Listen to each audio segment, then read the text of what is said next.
Hello, ladies and gentlemen. Welcome to this episode of Wrestle Talk with Bear and B-Dub on another edition of B-Dub's Thoughts. As I've indicated in the previous show, that my best friend Steve will be joining me as I go through each and every WrestleMania for the remaining. What we got left? We got 6 of them left now. 6, yeah. Yeah. So Steve's going to join me, and we're going to talk some. Basically, we're going to finish out the shows. I promised to each and every one of you that I would have all 26 WrestleManias reviewed, and I am a man of my word. WrestleMania 23. This hair versus hair. I remember this one because, first of all, that was the last one. I remember waiting for it all day. I worked that day and I was just like, okay, WrestleMania's tonight, can't wait. It was a good one. Yeah. It wasn't the best, but I will say, it wasn't the best. I think it was a very good one. It was better than 22, but it wasn't WrestleMania 9. Okay. Okay. Okay. Let me stop you there. It was a good ending. It was the match. Well, we're gonna get to that, but I think it's good. I think it was still a good. Well, let's start off. This is what I like. This was at the Ford Field. Correct. Now, for those of you who do not know, I'm about to bug their brain a little bit here. Go ahead. The Super Bowl was at Ford Field that year. Correct. The Super Bowl did about 60,000, maybe 50. WrestleMania did over 80,000. Let me see if I can get a capacity. I can't. Over 85,000. And this was the return after 20 years back to Detroit, which many people said was the greatest WrestleMania. And guess what? What other better way to start it off than you did 20 years ago with Aretha Franklin? Yep. It would have been nice if Vince McMahon would have came out and said, "Welcome to WrestleMania 23." Yeah. Well, he was a little busy. But yeah, he had a match. He didn't have a match. But this one, another solid Money in the Bank match. This is the first year where the winner didn't win the title because he lost his Money in the Bank. And that being Mr. Kennedy. But technically, the Money in the Bank winner did win. Yeah. Technically, yeah. But not the actual person, but. Well, if you remember, Edge had to be taken away. Right. Yeah, but this another solid Money in the Bank match. But what else? Let's see. We got. Well, this one they was talking about all grown up. So you remember the vignettes where they had the little kid actors and then they show them grown up. This one, Bobby Lashley and Umaga, who were wrestling for Donald Trump and Vince McMahon respectively. It was entertaining with Stone Cold as the referee.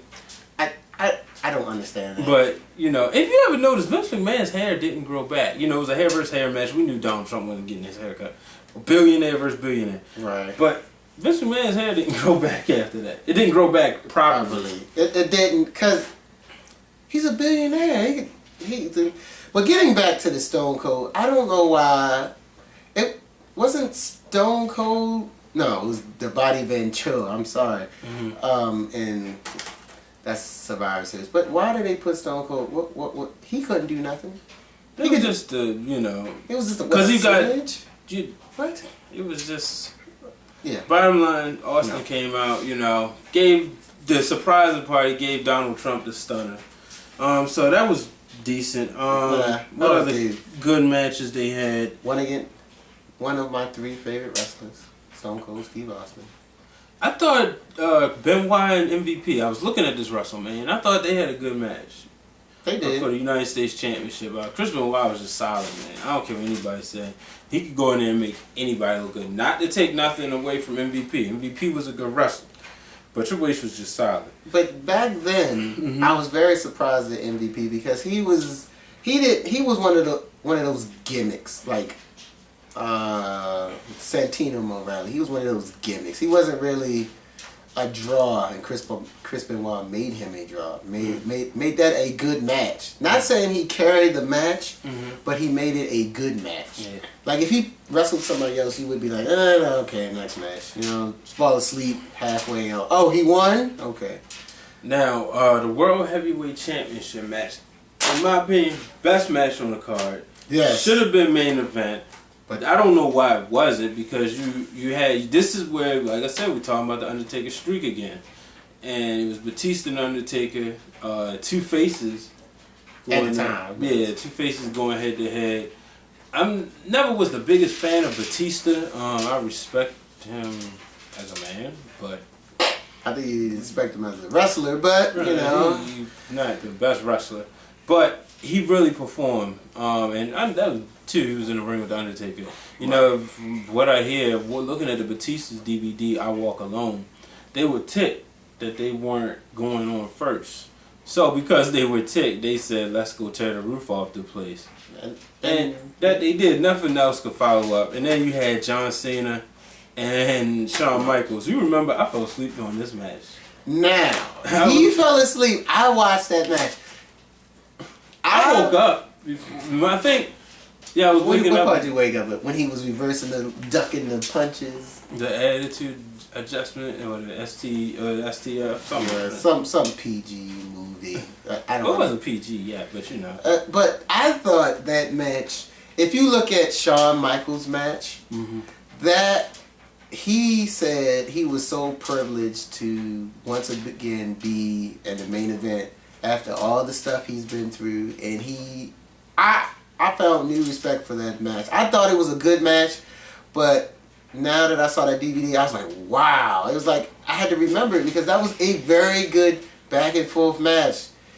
Shawn Michaels is one of those people that he can have a match with anybody. Anybody.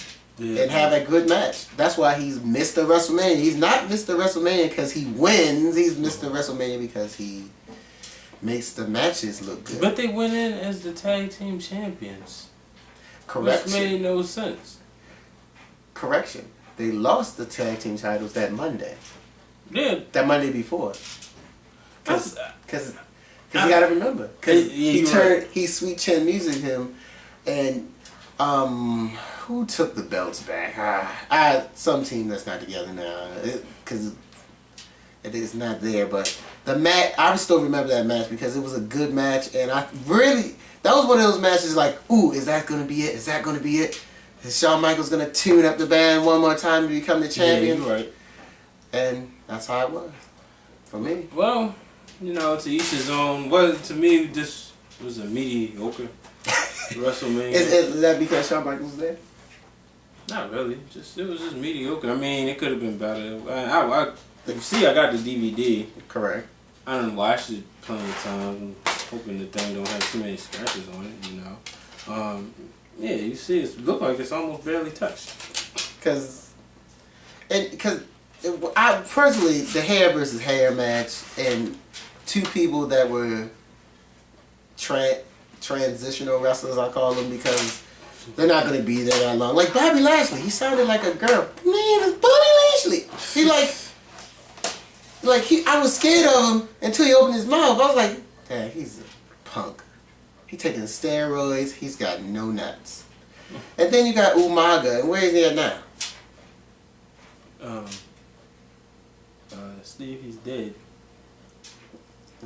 Yeah. Oh wow, I feel now. Foot insert mouth. I'm sorry. Yeah. I recant that statement. Yeah.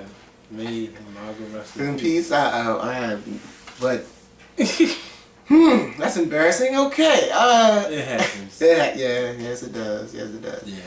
But anyway, like I said, WrestleMania 23 in the books. Undertaker wins the World Championship. Loses it next year. WrestleMania 24 goes at it again. Oh, yeah. Ladies and gentlemen, thank you for joining us this episode. We will be bringing you on the next episode WrestleMania 24 live in Orlando, Florida. Thank you, ladies and gentlemen.